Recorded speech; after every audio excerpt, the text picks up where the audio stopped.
بسم اللہ الرحمن الرحیم۔ السلام علیکم ورحمۃ اللہ وبرکاتہ۔ ناظرین و سامعین، آج کی ویڈیو ان صحابی رسول کے بارے میں ہے کہ جنہوں نے دجال کو دیکھا اور اس سے بات چیت کی، اور دجال نے اپنے نکلنے کی نشانی بھی بتائی کہ میں کب نکلوں گا۔ تو لازمی اس ویڈیو کو دیکھیے گا، بہت معلوماتی ویڈیو ہے، اور اگر آپ نے ابھی تک چینل کو سبسکرائب نہیں کیا تو چینل کو سبسکرائب کر لیں۔ تو چلتے ہیں ویڈیو کی طرف۔ حضرت فاطمہ بنت قیس رضی اللہ تعالی عنہا فرماتی ہیں کہ میں نے رسول اللہ صلی اللہ علیہ وسلم کے منادی کو سنا، وہ اعلان کر رہا تھا الصلاۃ جامعہ، میں نماز کے لیے نکلی، اور رسول اللہ صلی اللہ علیہ وسلم کے ساتھ مردوں کے پیچھے عورتوں کی صف اول میں ظہر کی نماز ادا کی۔ آپ صلی اللہ علیہ وسلم نماز سے فارغ ہو کر ممبر پر بیٹھے، آپ کے چہرے پر اس وقت مسکراہٹ تھی۔ آپ صلی اللہ علیہ وسلم نے فرمایا کہ ہر شخص اپنی اپنی جگہ بیٹھا رہے۔ اس کے بعد آپ نے ارشاد فرمایا، جانتے ہو کہ میں نے تم کو کیوں جمع کیا ہے؟ صحابہ نے عرض کیا، اللہ اور اس کا رسول ہی بہتر جانتے ہیں۔ تو رسول اللہ صلی اللہ علیہ وسلم نے فرمایا کہ بخدا میں نے تم کو نہ تو مال وغیرہ کی تقسیم کے لیے جمع کیا ہے، نہ کسی جہاد کی تیاری کے لیے، بس صرف اس بات کے لیے جمع کیا ہے کہ تمیم داری پہلے نصرانی تھا، وہ آیا اور مسلمان ہو گیا، اور مجھ سے اس ایک قصہ بیان کیا کہ جس سے تم کو میرے اس بیان کی تصدیق ہو جائے گی جو میں نے کبھی دجال کے متعلق تمہارے سامنے ذکر کیا تھا۔ وہ کہتا ہے کہ ایک بڑی کشتی میں سوار ہوا جس پر سمندروں میں سفر کیا جاتا ہے۔ اس کے ساتھ قبیلہ لخم اور جذام کے 30 لوگ بھی تھے۔ یہ ایک ماہ تک سمندری طوفان میں پھنسے رہے۔ آخر مغربی جانب ان کو ایک جزیرہ نظر آیا کہ جس کو دیکھ کر وہ بہت خوش ہوئے اور چھوٹی کشتیوں میں بیٹھ کر اس جزیرے پر اتر گئے۔ سامنے ان کی نظر جانور کی شکل کی ایک چیز پر پڑی کہ جس کے پورے جسم پر بال ہی بال تھے، ان میں اس کے اعضائے مستورہ تک کچھ نظر نہ آتے تھے۔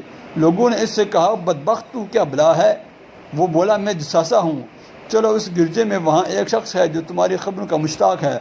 یہ کہتے ہیں کہ جب اس نے اس آدمی کا ذکر کیا تو اب ہم کو ڈر لگا کہ کہیں کوئی اور جن نہ ہو۔ ہم لپک کر گرجے میں گئے تو ہم نے ایک بڑا قوی ہے کو شخص دیکھا کہ اس سے پہلے ہم نے ویسا کوئی شخص نہیں دیکھا تھا۔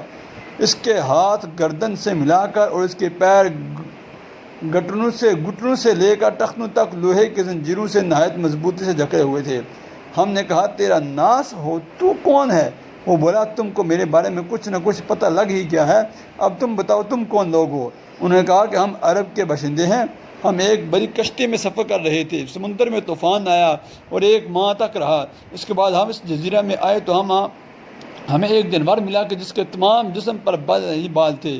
اس نے کہا، میں جساسا ہوں، چلو اس شخص کی طرف جو اس گرجے میں ہے، اس لیے ہم جلدی جلدی تیرے پاس آ گئے ہیں۔ تو اس نے کہا، مجھے یہ بتاؤ کہ بیسان کی کھجوروں میں پھل آتا ہے یا کہ نہیں؟ ہم نے کہا، ہاں آتا ہے۔ اس نے کہا، وہ وقت قریب ہے کہ جب اس میں پھل نہ آئے گا۔ پھر اس نے پوچھا، اچھا بحیرہ تبریہ کے متعلق بتاؤ، اس میں پانی ہے یا نہیں؟ ہم نے کہا، بہت ہے۔ اس نے کہا، وہ زمانہ قریب ہے کہ جب اس میں پانی نہ رہے گا۔ پھر اس نے پوچھا، زوغر کے چشمے کے متعلق بتاؤ، اس میں پانی ہے یا نہیں؟ اور اس بستی والے اپنے کھیتوں کو اس کا پانی دیتے ہیں یا نہیں؟ ہم نے کہا، اس میں بھی بہت پانی ہے اور بستی والے اسی کے پانی سے اپنے کھیتوں کو سیراب کرتے ہیں۔ پھر اس نے کہا، اچھا نبی الامیین کا کچھ حال سناؤ۔ ہم نے کہا، وہ مکے سے ہجرت کر کے مدینہ تشریف لے آئے ہیں۔ اور اس نے پوچھا، کیا عرب کے لوگوں نے ان کے ساتھ جنگ کی ہے؟ ہم نے کہا، ہاں۔ اس نے پوچھا، اچھا کیا پھر نتیجہ نکلا؟ ہم نے کہا، وہ اپنے گردنواں پر تو غالب آ چکے ہیں اور لوگ ان کی اطاعت قبول کر چکے ہیں۔ اس نے کہا، سن لو، ان کے حق میں یہی بہتر تھا، ان کی اطاعت کر لیں۔ اور اب میں تم کو اپنے متعلق بتاتا ہوں، میں مسیح دجال ہوں، اور وقت قریب ہے کہ جب مجھ کو یہاں سے باہر نکلنے کی اجازت مل جائے گی، میں باہر نکل کر تمام زمین میں گھوم جاؤں گا، اور 40 دن کے اندر کوئی بستی ایسی نہ رہ جائے گی جس میں داخل نہ ہوں، سوائے مکہ اور طیبہ کے، کہ ان دونوں مقامات میں میرا داخلہ ممنوع ہے۔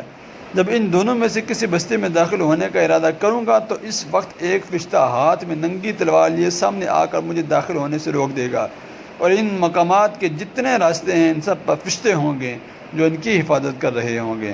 تو اس حدیث پاک سے واضح ہوتا ہے کہ دجال ایک جزیرے میں قید ہے اور قرب قیامت وہاں سے آزاد ہو جائے گا، اور اس نے کچھ نشانیاں بھی بتائی ہیں کہ جب یہ پوری ہو جائیں گی تو میں آزاد ہو جاؤں گا۔ وہ نشانیاں کیا ہیں؟ بیسان کی کھجوریں جب پھل دینا بند ہو جائیں گی۔ نمبر 2، بحیرہ تبریہ کا پانی جب خشک ہو جائے گا۔ زغر کے چشمے میں پانی خشک ہو جائے گا اور نبی آخر الزمان کے ساتھ اہل عرب نے جنگ کر لی ہوگی۔